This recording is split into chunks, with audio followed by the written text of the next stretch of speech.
في مثل بيقول it takes a village to raise a child. يعني ايه؟ يعني عشان تربي طفل محتاج قرية كاملة عشان تربي الطفل. وده هيدخلنا على ده اللي احنا شايفين منه جزء ازاي ان الطفل مش بيتكون في حتة لوحده، ولا ان الام مسؤولة عن الطفل، تربية الطفل ولا تنشئته لوحدها، ولا الام والاب بس اللي مسؤولين عن ان هم يكونوا او يربوا ويساعدوا في تربية طفل او بني ادم.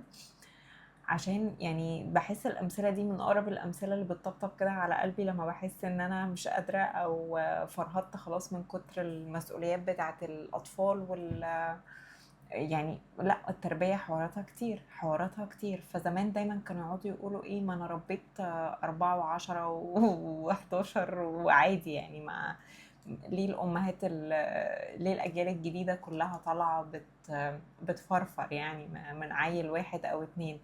عشان زمان كان الأسر كانت عايشة في مجموعات، في بيت عيلة.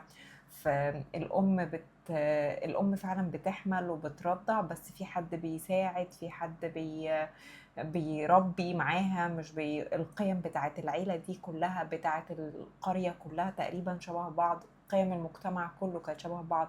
حتى الحاجات اللي كانت بتتعرض في التلفزيون شبه بعض. قيمها شبهنا، اخلاقها شبه الاخلاق. بيتي زي بيتك، زي بيت اي حد تاني حوالينا. فكل البيت عادي تلاقي الطفل بيتربى في الشارع، بيلعب في الشارع، عمه عدى او حاجة تلاقيه بيربيه زي ما ابوه هيربيه بالظبط. فالطفل مش قاعد في شقة، ده رقم واحد. مش قاعد في بيت مقفول عليه ما بين جدران، ومفيش شخصين بس مسؤولين ان هم، او شخص واحد حتى. لو بنتكلم بشكل ادق في شكل البيوت الحالي وكده، ان تقريبا هي الام اكتر واحده بتبقى مسؤوله عن تربيه الطفل. وده بقى الطبيعي ان الست هي اللي مسؤوله عن التربيه. فبالتالي القرية كلها لما بتجيلي أم مضغوطة ومنهارة بقول لها افتكري ان المجهود اللي انتي بتعمليه دلوقتي زمان كانت قرية كاملة هي اللي بتعمله. قرية كاملة بتعمل المجهود اللي انتي بتعمليه. ايه؟ جد وجدة، عم وعمة، خال وخالة، دول زهقوا منه دول يشيلوه. ما لقيتيش الجيران هيشيلوا. تعبانه انت النهارده، هتروحي تاكلي عند حماتك، تاكلي عند مامتك، تاكلي عند اي، هتتصرفوا. الدنيا مش قايمه. فبالتالي اللي بيحصل، الحمل ما بيبقاش تقيل على الاب والام. التربيه كلنا شبه بعض. الطفل ما بيحسش ان الكلام اللي بابا وماما بيقولوه غريب. لا، هو بيروح عند جده وتيتا كلام شبه الكلام. هيبقى فيه دلع بس كلام شبه الكلام. بيروح عند عمه بيلاقي نفس الكلام، بيروح عند خالته هيلاقي نفس الكلام. فبيحس ان ده الطبيعي، فبالتالي مفيش مقاومة كبيرة.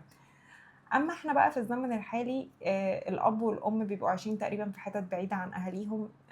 فبالتالي وتقريبا حتى في العمارة او في البيت اللي هم فيه، في المنطقة اللي هم ساكنين فيها، ما يعرفوش اي جيران اي حاجة. فالحمل كله بيبقى عليهم هما الاتنين اللي بيربوا طول الوقت، هما الاتنين اللي بيتعاملوا لوحدهم طول الوقت. فده مزود حتى الاخوات، كل أسرة بقى ليها قيم ومبادئ مختلفة عن التاني. فالأب والأم طول الوقت حاسين ان هما اللي هما قلقانين يسيبوا ولادهم في حتة.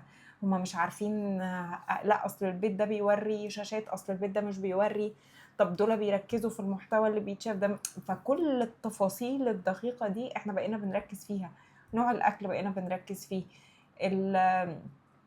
الحاجات، القيم اللي بتتعرض على التلفزيون مختلفة عن القيم اللي بتتعرض، اللي انت بتربي عليها مختلفة عن القيم اللي انت اتربيت عليها. كل تفصيلة في المجتمع بقت مختلفة. فكل ده بقى بيحط علينا عبء كأهل، بشكل طبيعي جدا. بصراحة لا، هو التربية بقت مجهدة وبقت صعبة عن زمان. هي محتاجة فعلا شغل بنشتغل فيها على نفسنا. عشان زمان ما كناش لوحدي، ما كانش الأب والأم لوحدهم اللي بيربوا، كان المجتمع كله بيربي. كان في نظرية زمان مش فاكرة كان اسمها ايه، بس كان النظرية دي كانت بتقول ان الطفل دايما نتاج كل، احنا قلنا قبل كده في الفيديو اللي فات ان هي فيه تراكيب مختلفة، تركيبات مختلفة بتأثر في تكوين الطفل. في الزمن في النظرية دي بيقول إن الطفل أول حاجة بتأثّر عليه اللي هي الدايرة القريّبة اللي هي الأب والأم غالبًا، والأسرة اللي هي الصغيّرة، الأب والأم والأخوات، وبعد كده الأسرة الممتدة اللي هي العيلة الكبيرة شوية، بعد كده الأسرة المجتمع المحيط اللي هو بيبقى الجيران، المدرسة، الصحاب، القرايب الأبعد، كل بقى المجتمع ده، بعد كده والشارع والحاجات دي. بعد كده أبعد أكتر حاجة بقى الدايرة الأخيرة في الرسمة دي بيكون القيم، الثقافة، الإعلام، كل بقى التفاصيل دي كلها. فبالتالي إحنا بقى عايزين نعمل إيه؟ تمام، عرفنا يا ستي إن زمان كانت القرية كلها هي اللي بتربي والناس، طب هنعمل إيه؟ يعني ده الوضع الحالي اللي إحنا بقينا فيه. أولًا إحنا باعرّفكم ده عشان ما يبقاش عندكم جلد الذات over أوي، عشان عارفة يعني بنبقى عايزين نعمل كل حاجة أحسن حاجة لولادنا، فبالتالي إحنا منطقيًا لأ، أنتِ مش هتقدري تعملي ده ولا أنت هتقدر تعمل ده لوحدك، عشان إحنا عايشين في مجتمع والطفل يعني مش هنربيه في قوقعة، هنربيه في مجتمعات. فإحنا محتاجين نفتكر الأصل كان إيه، كان أصل إن الطفل بيتربى في وسط مجتمعات قرى، في وسط الطبيعة بتساعد في التربية، إن الراجل اللي معدي في الشارع بيساعد في التربية. كان في حاجات كتير حلوة زمان. مش هاقول إن كل حاجة كان أكيد ليها مساوئ، بس بنسبة كبيرة ده كان بيخفف الحمل على الأهل. دلوقتي حمل التربية كله بقى على الأب والأم. الأب بقى مسؤول إن هو يجيب الفلوس البنك، والأم هي اللي بتربي، والأب مالوش دخل غالبا. يعني دي من أوائل كده يعني خلينا ما نتكلمش في الموضوع ده دلوقتي، بس قصدي الأب بقى بشكل أكبر هو مسؤول عن التربية والموضوع عن قصدي الفلوس. فبقى هو عبارة عن بنك، وبقى بنسبة كبيرة جدا الأب ما بقاش يساعد بالتربية، وبقى الأب اللي بيساعد في تربية ولاده حاجة كده مستنكرة في المجتمع، يعني في مجتمعاتنا العربية. فبالتالي اللي حاصل ان الام تقريبا عليها الحمل كله، فبالتالي القرية الكبيرة دي بقت الام هي اللي بتعملها كل حاجة، هي بتربي وبتعلم وكل حاجة رعاية وتربية. فده مش منطقي. فده بيعمل ايه؟ بيخلي الام قصدي مضغوطة جدا، الاب مضغوط ماديا برضو، فالاب بيبعد عن ولاده وبيبعد عن مراته، وبالتالي والام بتبقى هي مسحولة مع الولاد، فبالتالي بيجي في وقت هي بيحصل بيرن اوت او بتحترق او البيت كله بيولع. فليه بقى؟ عشان كل واحد يعني هو ما فيش حتة المشاركة دي رقم واحد. كل واحد هيبقى محتاجين ان احنا واحنا بنربي، لا الاب وجوده ضروري جدا، مش وجوده مجرد فلوس. فاحنا عايزين نرجع العيلة القرية اللي بتربي الطفل دي، بس بما يتناسب مع العصر الحالي. فهنحاول نعمل ايه؟ البيت الصغير اللي هو الاب والام، التربية ما تبقاش قايمة على الام لوحدها، الام تبقى هي بتربي زي ما هي. وطبيعي متفاهمين جدا ان الاب بيبقى اكيد الاساس بتاعه ان هو يبقى بيوفر الماديات وبيعمل الاستقرار المادي للبيت، بس في نفس الوقت ليك وقت مهم جدا وضروري جدا مع اولادك بتقضيه. شخصية الطفل بتفرق بشكل كبير جدا جدا جدا في وجود الاب. يعني التربية مش موجهة للأم بس، هي زي ما الأم بتتعلم الأب كمان محتاج يتعلم. فبالتالي وجودك ضروري جدا، محتاج تفهم انت داخل على ايه. فمش معنى ان انت خلفت ان انت بس هتصرف، لا انت محتاج تبقى موجود وحاضر جسديا ونفسيا، يعني حاضر بتقلك كده موجود في المكان. دي حاجة. ده بالنسبة للدايرة الأولانية اللي هي الأب والأم. فلما حتى كمان بيحصل ما بينكم انتم الاتنين مشاركة، ده بيقلل الحمل على الأم والحمل عليك انت برضه كأب. بتبقى بتحس ان في تواصل بينك وبين ولادك، وكأم بتحس ان جوزها مقدر ده، وبالتالي هي المجهود أخف برضه على الحمل مش عليها لوحدها. الحاجة التانية، ازاي نستفاد من العيلة الممتدة. يعني مهم قوي ان الطفل يبقى يعني العيلة دايما بتبقى سند. فازاي ان احنا اكيد في حاجات مش بتعجبنا في الجدود بيدلعوا، وفي حاجات كتيره بتحصل اكيد بره، بس مش نفتكر دايما ان احنا مش بنربي الولاد في يعني احنا محتاجينهم ينطلقوا للحياه. فعادي هيتعاملوا ويتواصلوا، يبقى في وقت اساسي بيقضوه مع الجدود، بيقضوه في العيله الممتده، يشوفوا ويروحوا وييجوا، واحنا موجودين دايما في ظهرهم. لو في حاجات بنصلحها، لو في حاجات بنعلق عليها في البيت، كل حاجه بنرجع نظبط الدنيا كلها. ما تخافوش، الحياه مش هتبوظ يعني، ولا شخصيه الطفل هتبوظ من يوم زياره.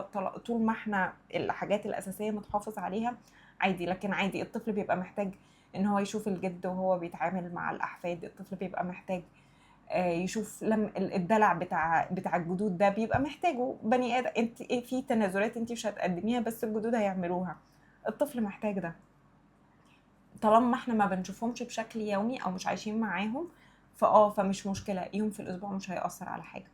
ولو احنا ساكنين او مسافرين في حته بعيده، يبقوا بيتواصلوا معاهم فيديو كول. فده من الحاجات اللي بتخفف حده التربيه علينا لوحدنا. فبنحاول نخلق القرية، نفتكر دايما ان احنا بنحاول نخلق القرية اللي تساندنا في رحلتنا في التربية. الحاجة الثالثة المدرسة او الحضانة. ازاي ان احنا مش مجرد مكان بنرميهم فيه ونجري، لا، هو احنا بنحتاج ان احنا نختار اماكن نبقى على الاقل احنا الاتنين ماشيين على نفس القيم، معظم القيم بتاعتنا تبقى واحدة. فما يبقاش ان احنا بنودي ولادنا الحضانة او المدرسة حاجة عبء علينا، لا، تبقى ماشية على الاقل بنفس التون بتاعت التربية بتاعتنا، يعني تبقى مبادئنا واحدة. اولا عشان طفل ما يحصلوش ذبذبة كبيرة. تاني حاجة عشان انتي او انت ما تبقوش حاسين ان انتوا راميين ولادكم في مكان وبتيجوا البيت بقى بتصلحوا له اللي خده في المدرسة او الحضانة، فانت وديته ليه من الاول في المكان ده. فحاول على قد ما تقدر تختار مكان يريحك ويساعدك وانت في رحلة التربية. ده بالنسبة لاختيار المجتمع الأبعد اللي هو المدرسة أو الحضانة. فبنحاول نختار حاجة شبهنا. دي من الحاجات اللي بتحاول تخلق القرية الحديثة يعني. آخر حاجة ومش آخر حاجة، هو أحيانا بتبقى قبل دايرة العيلة الممتدة الصحاب أو الكوميونيتي بقى، اللي هو اللي احنا بنكونهم، العيلة اللي احنا بنختارها. دايما كده نحاول نخلق مجموعة يعني صحاب لينا كده، دايرة أمان، اللي هو احنا يعني ولادنا يلعبوا مع بعض. احنا مش بنقعد بقى، مش طول ما احنا قاعدين بس يا ولد بس يا بنت سيبوا مش عارفه ايه، لا، يبقوا عادي احنا عارفين ان هم اطفال ومتفاهمين ده. ومنها نخرج احنا مع بعض والولاد بيلعبوا، فحد عادي لو حاجه حصلت احنا متفاهمين المرحله العمريه. يعني بنحس في الخروجه بارتياح، مش بنحس بتوتر وبقلق وقاعدين خايفين لا هي تزعل عشان ابني عمل لابنها، ولا ده هيزعل عشان ابني قال مش عارفه ايه. لا لا، بنحاول بقى نختار دايره كده، دايره داعمه حوالينا.